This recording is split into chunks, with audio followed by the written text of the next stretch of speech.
Hey, hello, and hi. Hi, hey, hello. Sorry. What was I going to say? Alright, right. So today we're going to be taking a look at Frostmaw the Mountain Terror. He's approaching my base, so I'm going to go ahead and try to get this explained as quickly as I possibly can. Never mind, he's already here. So, basically what I'm going to do here is I'm just going to have Frostmaw the Mountain Terror killed by minions. I'm not going to be doing anything. I have good gear, but we're going to be luring him here to a castle that I have set up here. And the main reason being is because I don't like fighting Frostmaw Terror. Early access, he was a terrible boss and not really fun to fight. Now he's kind of required. Yeah. So, what I'm going to do here is, boom! And now I'm going to lure him into my house. Hey, come on in. Welcome to the House of Horrors. And that is why I am doing this. Because I just got frozen. Yep.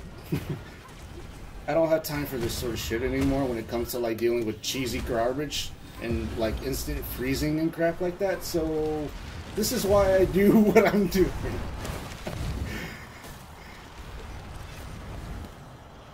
And there you go. He is donezo. I guess I could just, yeah, I'll go ahead and do that. Alright, so to give a little bit of a explanation as to why and how and whatever. Again, Frostmaw the Mountain Terror is an absolute piece of shit boss. I don't like the boss at all in any way, shape, or form.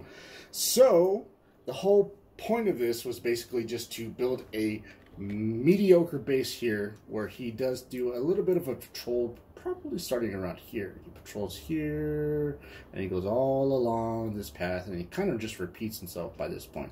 I have actually seen him around here somewhere, so that's something. I built this base here specifically just to counter this piece of shit because, again, I do not like Frostmaw.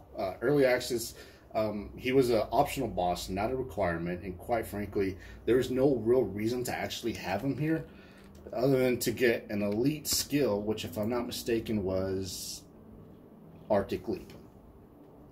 That's it. Later on down the line, he was kind of giving you Arctic Leap plus, I think, bags. I think they were medium-sized bags. And then, now here we are with the official release of V Rising. They made it to where he gives you a point of frost skill, which is the new point system in the spell book, which I'm not a big fan of. And now kind of in a way required, so that way you can make thick leather. Otherwise, you would have to spend all your time collecting coins in order to actually go buy the thick leather from the merchants, and that's an extremely time-consuming thing.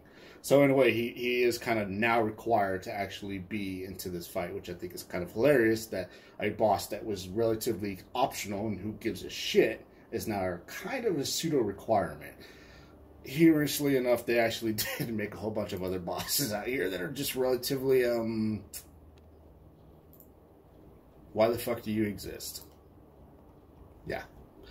So anyway, the way this works up is to just have a mediocre base. As you can plainly see, I do have this mediocre base set up. I have a teleporter just so I can have materials coming back and forth. I put a, what do you call this thing? The stone coffin here. So that way, if something should happen to me, because at the time I was level 56, I didn't want to teleport too far away. Castle Heart is at level 2. There is some modified settings. But I've seen him fight against 2 nuns, a light weaver, and what do you call that chick? The cleric. So you may be wondering, how the hell do you get these units? Again, it's not really that hard to do. Nuns are in the Dunley Farmland. By the time you get to this area, you'll have access to nuns that are in the Mosswick village here, as well as the Dawnbreak village, and here in the Dunley Monastery. So there's that. No, the Light Weavers, Paladins, and other Silverlight Hill units, you can find them here. You can find them patrolling all around here, here, here. They actually do go through here. They do a little bit of a loop, and they fight through here, and they come around here. They fight all along this pathways and stuff like that. So if you're wondering, well, how the hell am I supposed to get light weavers at level 60 or 50?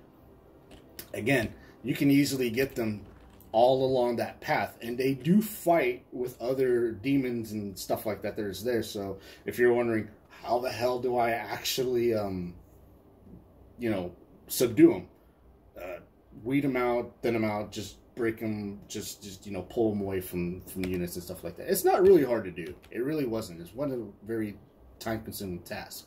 Really, 2 nuns and a light weaver and a cleric was all I need. Again, the clerics, these are the clerics here, in case you may be wondering, what does the cleric do? Cleric is basically healer and annoyance, and when you put 2 together, they're really fucking annoying. You can find a cleric patrolling around here. This is how I found her. So just go to this particular area. They patrol here and here. You can actually pull one out using a longbow like I did and just tag her from far off distance. And then again, just whisk her away back to the castle and put her in a coffin. The reason for this particular thing, it was supposed to only be 5 units. I wound up having put down an extra just because. Really, 4 is just plenty. 2 nuns plus a cleric and a light weaver will do. I'd imagine that paladin will do just fine as well. But as you can see, I do have a light weaver, a nun, a paladin, a light weaver, another cleric, and another nun. And as you can plainly see, it was over in just a very short amount of time. And they're all outfitted with the basic Hollow Fang gear. I do have Merciless and Pendant of the Dawn Runner, so they are what at level with Frostmaw. And just leave the doors open. Don't worry about, you know, putting the doors away or anything like that. Just yeah. I thought about probably putting them. Let me zoom out here so I can actually see. I thought about actually putting it here, but considering how you would have to chase them along right here just to get them there, it wouldn't work. You would have to chase them probably right here and right here, which would probably work, but half the time I see him, he's usually patrolling right here. So by the time he makes his loop all the way around here, I already have him. I have it. This is the closest to the road I could possibly think of. So yeah, I went with this particular location. I'd imagine he would work here. I'd imagine he would work here.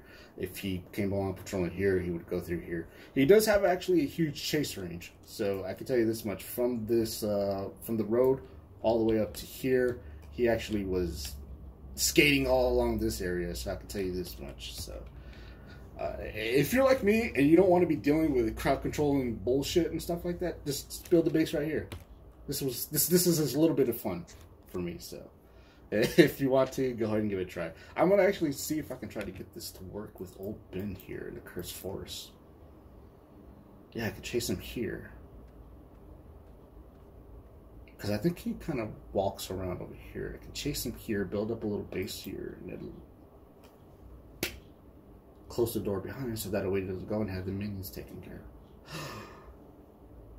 I gotta try this out. I gotta try this out with Simon Belmont as well. He's a piece of shit as well. Anyway, if you're curious to know, I know this is a long-winded video. I just wanted to give a little bit more explanation. You could easily just, first few seconds, you can see exactly what I'm talking about. So, yeah.